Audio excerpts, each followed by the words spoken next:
Good morning students. Malayalam online ക്ലാസ്സിലേക്ക് എല്ലാ കൂട്ടുകാർക്കും സ്വാഗതം. ഇപ്പോൾ നമ്മളിപ്പോൾ ഏത് പാഠം എടുത്തുകൊണ്ടിരിക്കുന്നത്? പാഠമല്ല കേട്ടോ, പദ്യം. ഏതാണ് എടുത്തുകൊണ്ടിരിക്കുന്നത്? അരിപ്രാവിനോട് അല്ലേ? അരിപ്രാവ് എന്താണെന്നൊക്കെ ഞാൻ കഴിഞ്ഞ ക്ലാസ്സിൽ പറഞ്ഞു തന്നിട്ടുണ്ടായിരുന്നു. എന്താണ് അരിപ്രാവ്? അപ്പോൾ അമ്പലപ്രാവിനേക്കാൾ വലിപ്പം കുറഞ്ഞ ഒരു പക്ഷിയാണ് അരിപ്രാവ് അല്ലേ?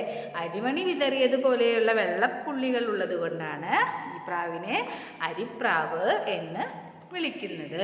അപ്പോൾ ഈ കവിത ആരെഴുതിയിട്ടുള്ളത്? അക്കിത്തം അച്യുതൻ നമ്പൂതിരി അല്ലേ? അദ്ദേഹത്തിൻ്റെ കുട്ടിക്കവിതകളിൽ കുട്ടിക്കവിതയാണെന്ന് ഞാൻ പറഞ്ഞു തന്നിട്ടുണ്ടായിരുന്നു അല്ലേ? വളരെ ചെറിയൊരു കവിതയാണ്, വളരെ സിമ്പിളായിട്ടുള്ള ഒരു കവിതയാണ്. അപ്പോൾ കഴിഞ്ഞ ക്ലാസ്സിൽ 4 വരി ഞാൻ എടുത്തിട്ടുണ്ടായിരുന്നു. എന്തൊക്കെയാണ് എടുത്തത്? ഏത് വരികളാണ് അത് ചൊല്ലു, എല്ലാവരും കൂടിയിട്ട് ഒരുമിച്ച് ചൊല്ലു. കുപ്പച്ചണ്ടികൾ കൊത്തി തിന്നാൻ കുറുകി നടക്കും അരിപ്രാവേ, നാളെ വരാമോ ഞങ്ങളുടെ വീട്ടിൽ നടാടെയൊന്നു വിരുന്നുണ്ണാൻ.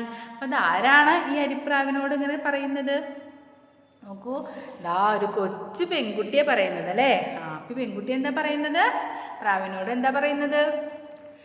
അരിപ്രാവേ, കുപ്പച്ചണ്ടികൾ ഇങ്ങനെ കൊത്തി തിന്ന് നടക്കുന്ന കുറുകി നടക്കുന്ന ആ അരിപ്രാവേ, നീ നാളെ ഞങ്ങളുടെ വീട്ടിലേക്ക് ഒന്ന് വരുമോ? നടാടെ ഒന്ന് വരുമോ? എന്തിനാണ്? ഒരു വിരുന്നുണ്ണാനാണ്. ഞങ്ങളുടെ വീട്ടിൽ നാളെ ഒരു ഫംഗ്ഷൻ ഉണ്ട്, ഒരു പരിപാടി ഉണ്ട്.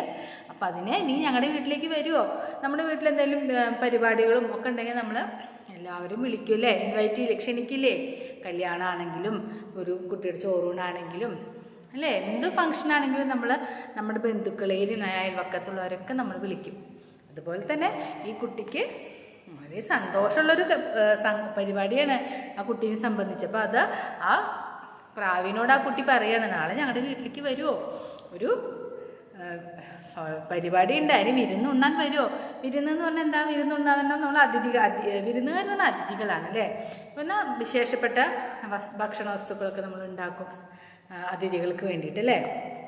അപ്പോൾ വിരുന്നുണ്ണാൻ വേണ്ടിയിട്ട് ഞങ്ങൾ കുറേ സദ്യവട്ടങ്ങളൊക്കെ ഒരുക്കും. അപ്പോൾ നീ വിരുന്നുണ്ണാൻ വരുമോ എന്ന് വിളിക്കുന്നതാണ് നമ്മൾ കഴിഞ്ഞ ക്ലാസ്സിൽ പഠിച്ചത്. അപ്പോൾ ഈ 4 വരിയും കൂടി ഈ ക്ലാസ്സിൽ ഞാൻ എടുക്കാം. എല്ലാവരും ടെക്സ്റ്റ് ബുക്ക് എടുത്തോളൂ. പേജ് നമ്പർ 34 എടുത്തു. എല്ലാവരും നിവർത്തി വെക്കൂ കേട്ടോ ടെക്സ്റ്റ് ബുക്ക്. ഞാൻ വായിക്കുമ്പോൾ ശ്രദ്ധിച്ചിരുന്ന് കേൾക്കണം. എടുത്തില്ല എല്ലാവരും ടെക്സ്റ്റ് ബുക്ക്? ഓക്കെ, അപ്പോൾ നമുക്ക് തുടങ്ങിയാലോ? നോക്കിക്കോളൂ കേട്ടോ. ഓഹോ, കാര്യമറിഞ്ഞില്ലേ? ദേഹണ്ടപ്പുര കണ്ടില്ലേ? നാളെ രാവിലെ വലിയോപ്പോളുടെ താലികെട്ടിൻ സുമുഹൂർത്തം. അപ്പം എന്താണ് കുട്ടി പറയുന്നത്? എന്ത് ഫംഗ്ഷനാ കുട്ടിയുടെ വീട്ടിലെ? ഓഹോ, കാര്യമൊന്നും അറിഞ്ഞില്ലേ പ്രാവേ? അരിപ്രാവേ, അപ്പം എന്താ ഞാനിങ്ങനെ എന്തിനാ വിരുന്നുണ്ണാനൊക്കെ വിളിച്ചതെന്ന് അറിഞ്ഞില്ലേ? സംഗതികളൊന്നും അറിഞ്ഞില്ലേ? എൻ്റെ വീട്ടിലൊരു ഒരു പരിപാടി ഉണ്ട്, അപ്പോൾ ഒന്നും അറിഞ്ഞില്ലേ? എന്താണ്? ദേഹണ്ടപ്പുര കണ്ടില്ലേ? നമ്മൾ സദ്യയൊക്കെ വീട്ടിൽ നമ്മളിപ്പോൾ കല്യാണമൊക്കെ ഉണ്ടാകുമ്പോൾ ഒരു ചെറിയൊരു ഷെഡ് പോലെയൊക്കെ ഉണ്ടാക്കിയിട്ട് ദേഹണ്ടപ്പുര എന്ന് പറയാതിന്.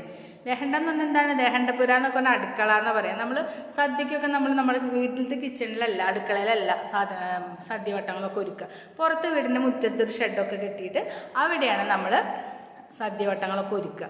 അപ്പോൾ അതുപോലെ തന്നെ ഈ കുട്ടിയുടെ ഓപ്പോളുടെ താലികെട്ടാണ് നാളെ.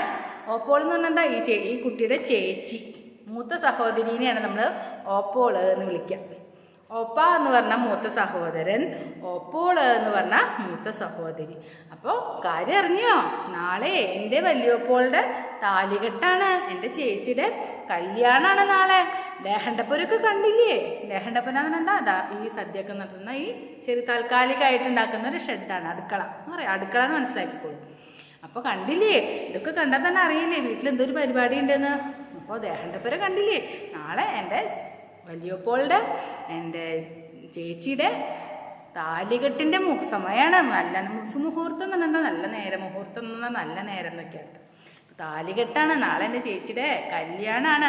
അപ്പോൾ നീ എന്തായാലും നാളെ ഞങ്ങളുടെ വീട്ടിലേക്ക് വരണം കേട്ടോ. എന്തിനാണ് വരുന്നത്? വിരുന്നുണ്ണാൻ, കല്യാണ സദ്യയൊക്കെ കഴിക്കണ്ടേ? അപ്പോൾ നാളെ തന്നെ വരണം എൻ്റെ വീട്ടിലേക്ക് കേട്ടോ, മറക്കരുതേ എന്ന് ഈ കുട്ടി അരിപ്രാവിനോട് പറയുന്നു. അപ്പോൾ നോക്കൂ, ഓഹോ, കാര്യമറിഞ്ഞില്ലേ? ദേഹണ്ടപ്പുര കണ്ടില്ലേ? നാളെ രാവിലെ വലിയോപ്പോളുടെ താലികെട്ടിൻ സുമുഹൂർത്തം. അപ്പോൾ ഇതാണ് നമ്മുടെ 4 വരി. ഇതിനർത്ഥം എല്ലാവർക്കും മനസ്സിലായില്ലേ? ദേഹണ്ടപ്പുര കണ്ടോ? നാളെ കാര്യം പറഞ്ഞില്ലേ ഇതുവരെയായിട്ട്? എൻ്റെ ചേച്ചിയുടെ കല്യാണമാണ് നാളെ. അപ്പോൾ ദേഹണ്ടപ്പുരക്ക് കണ്ടോ? അപ്പോൾ നാളെ തന്നെ വരണം കേട്ടോ. എല്ലാവരും കല്യാണത്തിന് നേരത്തെ വരണമെന്നൊക്കെ നമ്മൾ ക്ഷണിക്കില്ലേ? അതുപോലെ തന്നെ ഈ കുട്ടി അരിപ്രാവിനോട് പറയണം എൻ്റെ വീട്ടിലേക്ക് നാളെ വരണം വിരുന്നുണ്ണാൻ വേണ്ടിയിട്ട്. അതാണ് നമുക്ക് അടുത്ത വരി. ഈ 4 വരിയുടെ അർത്ഥം അതാണ്. അപ്പോൾ ബാക്കിയുള്ള 4 വരി നമുക്ക് അടുത്ത ക്ലാസ്സിലെടുക്കാം. മെല്ലെ മെല്ലെ പഠിച്ചാൽ മതി. അപ്പോഴാണ് നമുക്ക് പെട്ടെന്ന് എല്ലാം നല്ല മനസ്സിൽ പതിയുള്ളൂ അല്ലേ? നോട്ട്സൊക്കെ നല്ല ഭംഗിയിൽ 2 വരി മുട്ടിച്ച് ഭംഗിയിൽ എഴുതണം കേട്ടോ. ടെസ്റ്റ് പേപ്പറും എഴുതണം. അപ്പോൾ ബാക്കി നമുക്കിനി അടുത്ത ക്ലാസ്സിലെടുക്കാം. നന്ദി, നമസ്കാരം.